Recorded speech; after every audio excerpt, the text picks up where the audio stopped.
I mean, I think in the my most important exposure to market world, which is what I call this kind of network and group in the book, began in 2011 when I got a phone call late at night inviting me into this kind of benevolent open secret society called the Aspen Institute.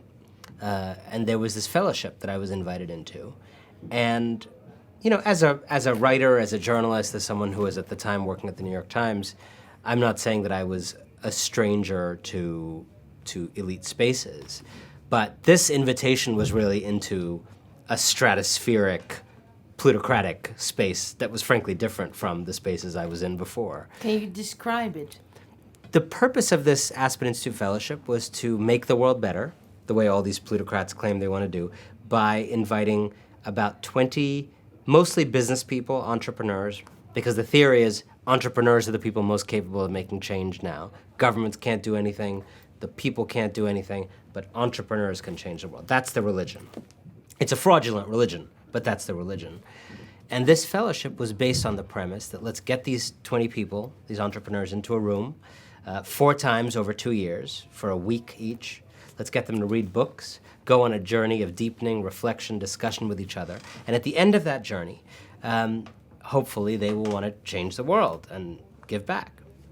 And so I participated in this. You know, 20 business people in a room, I don't need to tell you, 20 business people in a room is like human Ambien. I mean, it's like a recipe for boredom, if there ever was one. You never want, I mean, anyone who has sat next to a business person on a plane, you know, knows what it can be like.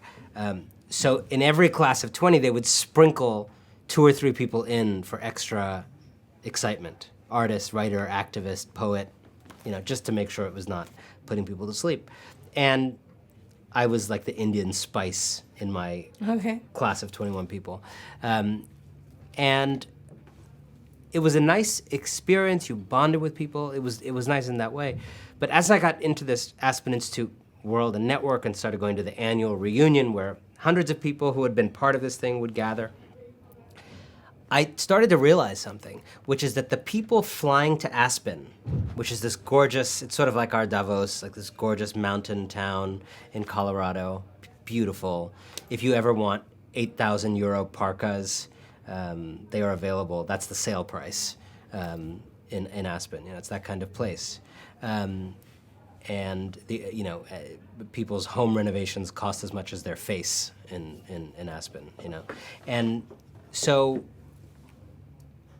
it began to occur to me that these people flying to Aspen, rich and powerful people, business people, executives at banks and tech companies and other things, flying to Aspen to talk about making the world better, changing the world, making a difference, giving back. They were the reason we had so many of our biggest problems in America in the first place, right? They were flying in from causing the problems back there and flying to Aspen to talk about solving the problems they had caused, right? And that tension kind of was just ratcheted up for me. It gathered. I mean, I would like to tell you that I saw it within the first minute and rejected it, but I didn't. It took time. It's also very seductive. You go to these networks and, you know. They like you? Yeah. These lovely mansions overlooking the Aspen Valley, you know. I once saw Tom Friedman swimming in his mother-in-law's pool. Wow. That was a beautiful thing to see. Yeah. The world truly is flat. Mm-hmm. And it took me time to understand how perverse it was that we were talking about things like health at an ideas festival sponsored by Pepsi and Monsanto, or that we would be talking about democracy. How do we make democracy stronger? In a building called the Coke Seminar Building, named after the brothers, not the beverage. And it began to be very strange that we were talking about a just world in the Booz Allen Hamilton room, which was this, you know, military contractor. And so in some small ways, I began to raise questions. We had a Goldman Sachs presentation to us about all their social justice work. Your viewers may not know, Goldman Sachs is apparently a social justice company. Who knew? I always thought they were a bank. And I got up and raised my hand and said, you know, it's wonderful that you have these 4 women on stage who are small entrepreneurs that you've helped. Fantastic that you've helped 4 women. But I wonder if we could talk about the fact that you helped cause the financial crisis around the world that hurt millions of women. And I actually wonder if any of these women have advice for you, Goldman Sachs, about how you can run your business more honorably the way they run theirs. So what's the reaction when you do that? A lot of people in the room clapped because I wasn't the only one. Even some of those business people. Frankly, some of the people who work at Goldman Sachs in the room came up to me that night and said, you're right.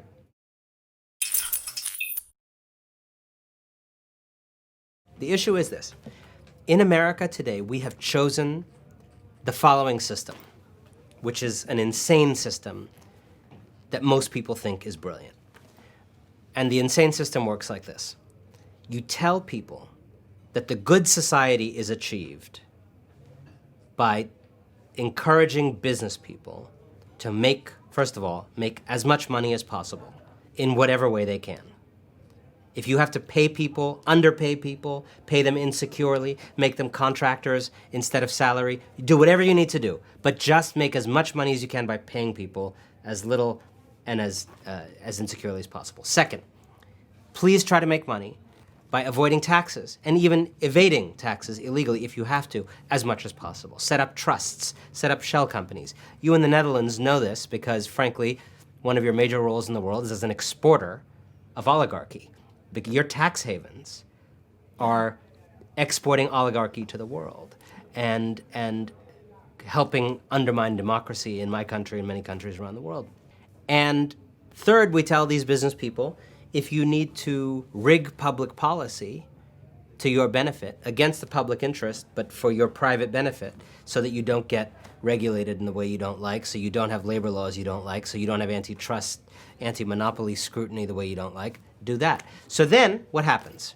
You get a bunch of companies that make way more money than they would have made if they hadn't done the things I just described, number one. Number two, you start to have a bunch of social problems that you wouldn't have had people been paid more, had more taxes been paid, had more regulations been in place. And third, you have a government that is no longer capable of responding to those social problems because it is defunded, defanged, and discredited in the eyes of the public. Okay, so this is a very ripe situation. So now, everything I just said is an analysis that is missing from a lot of these discussions. Okay, we start where I ended. So now we start with, well, all these rich people have this money, we all have these social problems, and government is terrible, so at least rich people are doing something. No. You have to tell the whole story I just told. Rich people are the reason we have these problems, and the government is incapable. And then they step on the scene and complain about the situation that their class caused and present themselves as the solution to the situation they have engendered, which is sort of like arsonists showing up at the site of a burning building and claiming to be the most capable firefighters, right?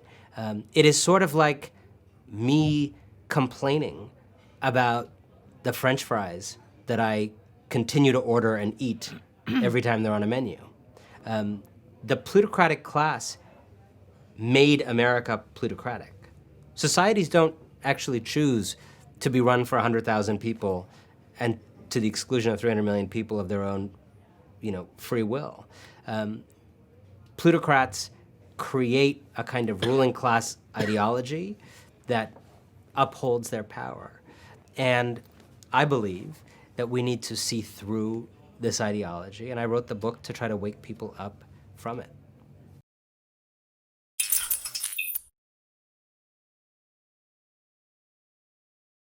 One of the things I wanted to investigate in the book is the idea of win-win solutions. The idea of win-win has become a very crucial gospel of this market world religion.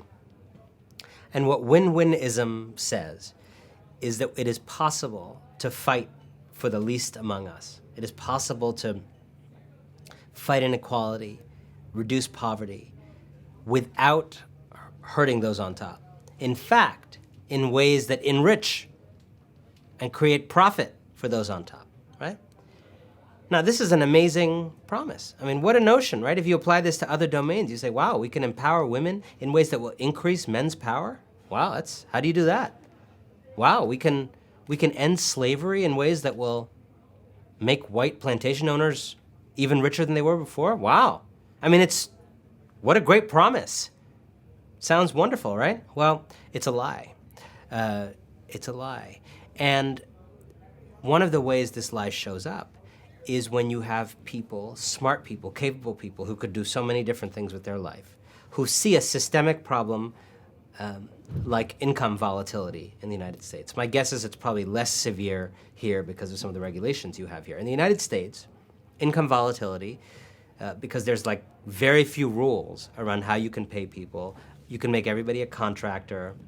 You can cut people's hours without any notice. I have sat in businesses and seen employers tell employees they can go home 4 hours early, which means making 40 or 50 less dollars that day because there's no demand in the store, right? Thus throwing their entire life and plans into chaos, their ability to pay bills into chaos. So people have these very up and down incomes. I think one of the women I wrote about in the book, I think she made $90 in certain 2-week pay periods, or 1 week, I forget, and $700 in others. I mean, how do you plan your life when you don't know if you're going to make $70, $90 in a week, or $700 in a week? So along comes this app called Even. And I wrote a piece about Even. And I think it was well-meaning. It was an attempt to genuinely help people. The company was motivated by a study that described the mental toll that poverty takes on people because of the stress. So it was motivated for a lot of the right reasons. But Even's solution to this systemic structural problem, which is that it is legal to employ people in ways that are morally indefensible, Even's solution was not to fix that, was not to fix those structures, was not to give workers actually more power relative to the owners of capital. Even's solution was self-insurance. It was an app that would allow you in the weeks when you made $700 to put, let's say, $200 away, so you only get $500 now, put $200 in an account, and then in the week where you made $90, some of that $200 would come back to you. Now, and then it would charge you money. So in the vision of the kind of neoliberal world that we live in, this is a wonderful thing. It has many of the things we love. It's entrepreneurship. It's an easy solution. The point I wanted to make in the book, I'm not saying that I know for sure that Even should not exist. I think this is a complicated issue. But what Even is doing is profiting from a systemic cruelty, right? Even is making money, yes, selling a helpful service to people, that's true. But it is selling a service to them because of structural conditions in the economy that are not right and should be ended. And I believe that if the same people who founded Even actually wanted to solve this problem, they are smart, they are capable, they could fight for laws in the United States, in cities, making it illegal to employ people in these up and down ways. But they don't do that. And part of why I wrote the book is in America today, we have forgotten the tool of the law. We have forgotten the tool of policy. We think that rich people and entrepreneurs are how you make change. And I challenge anyone to tell me which rich person or company has done more for old people in America than Social Security. Which rich person or company has done more for health care for poor people than Medicaid? Which rich person or company has done more for women than suffrage? You know, which rich person or company has done more for African Americans than the Voting Rights Act and the Civil Rights Act? We actually know how to change the world. It's when we act together through our shared democratic institutions. But we have been in the grips of this religion that tells us is the way you really make change, is not together but alone. And I think it's a gospel that has to go.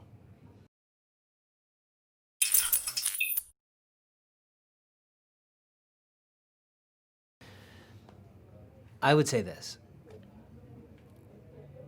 Our societies are being defrauded by entrepreneurs who steal the language of revolution and of social solidarity to undermine solidarity, okay?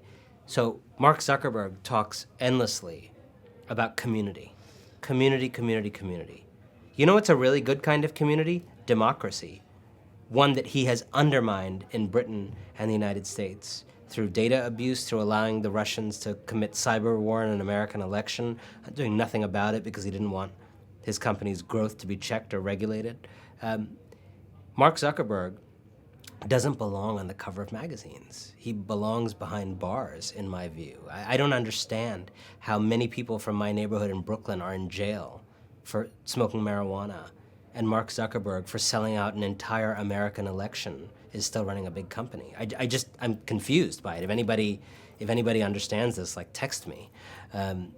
And the language of changing the world that he has used, of community that he has used, is the lubricant of his immunity. It is what he does to actually undermine the value. That's what's so devilish about this. You use the idea of community to undermine community. You use the idea of solidarity to undermine solidarity. All these Uber, Lyft, all these car service companies, what's the language? It's a language of freedom. Yeah. For drivers. Set your own schedule, set your own hours, don't work in the, okay, great. In New York, a survey found that a great number of these drivers make less than the minimum wage. Now, I'm not a grammarian, but nothing should be less than the minimum wage. That's kind of the whole idea of a minimum. But somehow they found a way. How did they find that way? Because they invented some idealistic sounding concept where every driver was a micro-entrepreneur, making their own schedule, right? What have they done? They've taken this notion of freedom and actually used it to undermine one of the great victories for freedom of the 20th century, which is unions and collective bargaining that gave workers like that protection. They use the idea of freedom to kill freedom.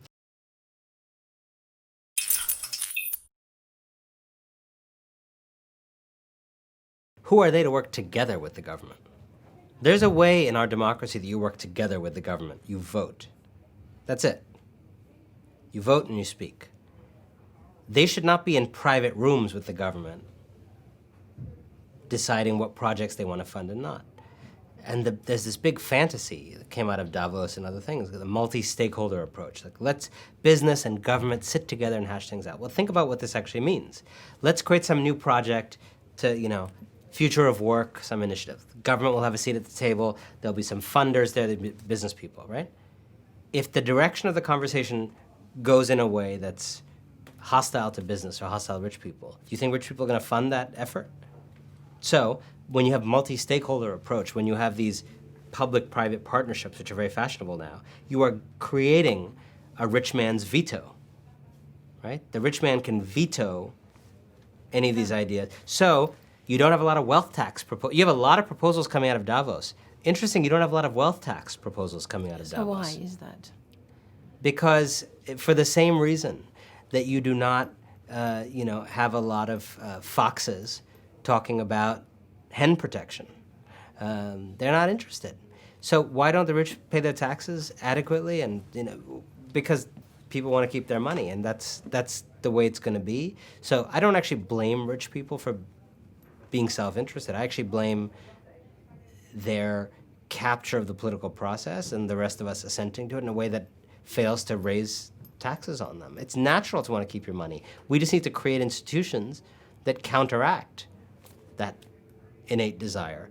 And the other thing is, and this is very important to understand, a lot of rich people that I write about are happier to give $10 million to a foundation than to give $5 million in taxes. That's kind of interesting. So it's not entirely about keeping your money. A lot of them are giving away their money. So what's the difference? Why do they prefer philanthropy over taxation? And the reason has to do with credit and control. When you pay your taxes, you don't get credit. You're just complying with the law. You don't get a sticker. You don't get a poster. A room. The mayor is not going to say building. your name in public. You don't get a handshake. You don't get a photograph. You just paid your taxes. Second of all, you don't get control. When you pay your taxes, you don't say, I want this to go to social insurance. I want this to go to the bus system. No, you just pay your taxes. When you do philanthropy, you get credit and control. Your name goes on the building. Everybody knows you did it. It helps your reputation. If your pharmaceutical company killed people, if your chemical company poisoned someone's river, it helps your reputation because that was bad and now you're doing something good. And you also get control, right? You get to decide, let's give money to that school, not this school. Let's fund this program, not that program. And credit and control are both things that rich people like. And so I find they're often willing to give way more to philanthropy than they would be happy paying in taxes. But this shouldn't be up to them.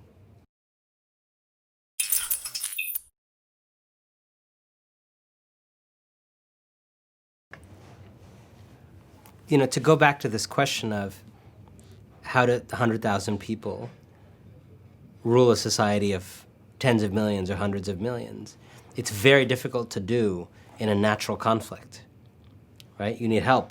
The 100,000 people need help to make this work. And one of the sources of help that they need is to conquer the world of ideas, right? Ideas are the bridge between the narrow interests of 100,000 people and getting 50 million people to vote for plutocracy. And so what the plutocrats have done is what every ruling class does throughout history, which is spin a set of ideas that justify their rule. You know, kings and queens did it in Europe. When you had kings and queens in power, suddenly you had philosophers talking about why kings and queens should be in power. When you had feudal lords in charge, you suddenly had some court philosophers talking about why feudal lords is the natural order of mankind according to the Bible, right? When you started to have democratic publics taking over and parliaments taking over, suddenly there was a lot of thinking around why it's important that the people rule and God is in everybody. And, you know, the ideas change according to the governing structure, and the ideas shape the governing structure and vice versa. In our time, there has been this belief that rich people can save us, or that structural change is not the right answer, that we just need philanthropy, do-gooding, impact investing, that we don't need to fundamentally disturb the power equations. The problem for the plutocrats is who's going to spread these ideas for you, right? And what you need is some thinkers who are sort of willing to alter what they would say, serious people who are willing to alter what they say, to eliminate some of that more hostile stuff from their discourse, the stuff around challenging the power of the wealthy, talking about structural change, and willing to talk up things like philanthropy or entrepreneurship or, frankly, just how the world's getting better and better and better and there's no problems to worry about, like the disgraced Steven Pinker has spread. And explain that.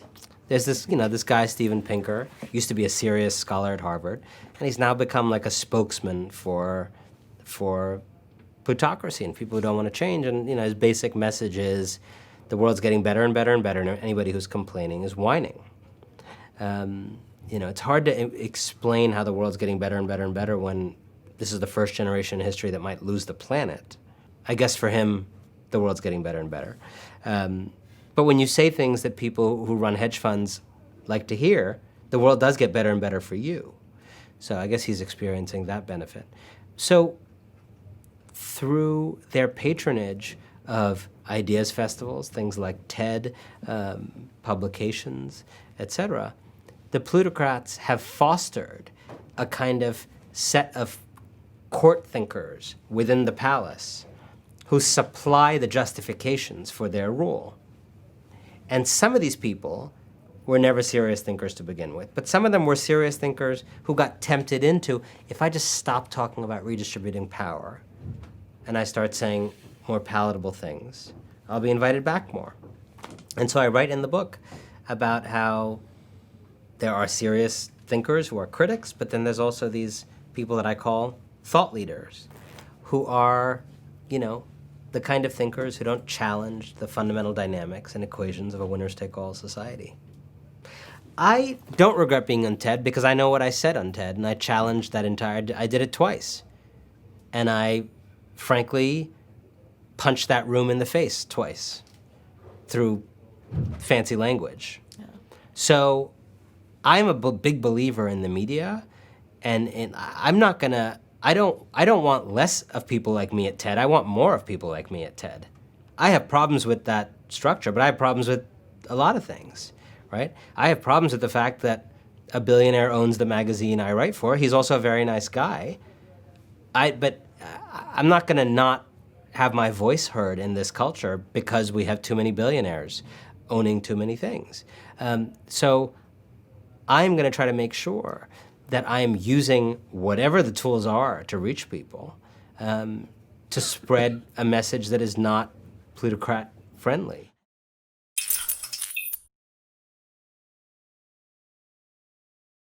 As an admitted outsider to the European conversation, I will just say that I think some of the things I describe in the book, many of the things, are very specific to America.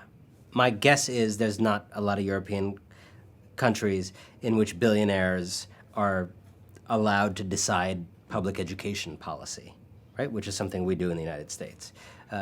There's not a lot of European countries that don't have guaranteed health care for people, et cetera. So in some ways, we are pursuing an extreme social model. I think other things, what I hear from people in Europe, other things about the book are very resonant for people. I think the culture of venerating the entrepreneur and denigrating government is actually pretty widespread, right? I think the culture of the thought leader who does not challenge power structures and is kind of congenial to the market by default, that is occurring in many places, not just the US. And when I think of the Netherlands specifically, tomorrow I'm going to go to the Dutch Parliament and testify before the Finance Commission. And one of the messages is, for a very small country, the Netherlands is actually having a very disproportionate effect on the rise of plutocracy around the world because of this tax haven that you create. And frankly, for very small value, I'm not sure how much money this country gets out of that. It's not that much. There's probably a few thousand accountants and lawyers who have a job because of that, but that's not that many people. You don't really get anything else out of being a tax haven for others, but what you do is you help people defraud their own societies around the world. My country is hurting. My country does not have money to give children health care because you are creating a haven for Americans to hide their money. My country is not taking adequate care of old people because you are giving Americans a way to hide their money. My country is not providing child care to people because your country is providing a way for Americans to hide their money. And this country has a long and very proud, the Netherlands, a very long and proud egalitarian tradition. I think you were egalitarian in this country before a lot of countries, before it was fashionable, before it was cool, a few hundred years now.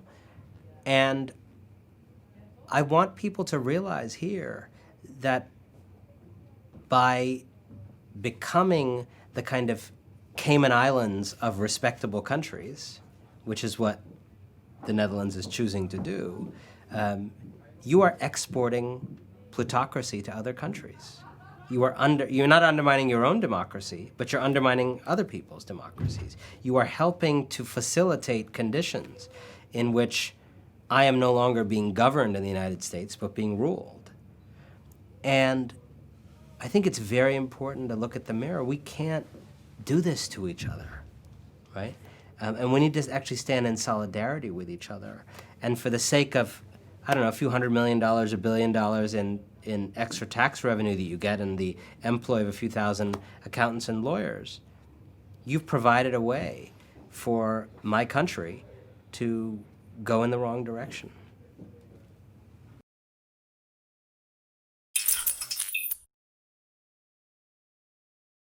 The future is that we end the age of capital and usher in the age of reform.